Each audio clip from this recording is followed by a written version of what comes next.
Assalomu alaykum, Beruni Evrostroy obunachilari. Mana bugun Tesla'ning 18-iyul soat 7:30.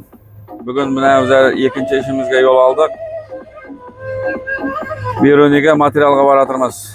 Qiziqtirgan savollaringiz bo'lsa, bemalol kommentariyaga yozinglar. Bizlar batafsil tushuntirib boraveramiz.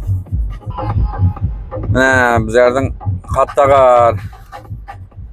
Biroq bu yerda ko'pirimizni ishlamadi, yo'lini yeli. Mana yapib ko'rsanglar,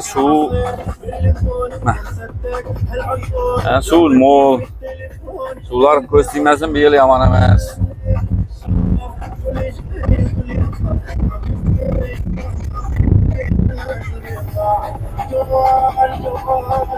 Berin Sapko Center'ın sağınganlar var mı?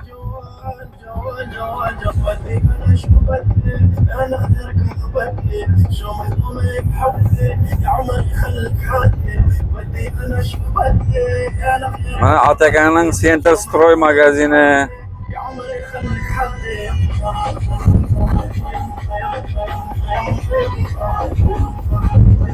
Astanovka'da hiç kim yok. Hele. Mana Medeniyet Sarayımızın eldine Optum dükkan kuruluvatır diye Optum. Yaman emas, ko'z tegmasin. Tez bitirib tashladim, malades. Bo'lgani yaxshi. Sentrda bo'lgani yaxshi, ko'p bo'lgani yaxshi. Arzonchilik bo'ladi. Yo'llarimizdan biri ishlaversa, yomon zo'r bo'lib ketadi bizlar yoqlar ham xudo qalasa.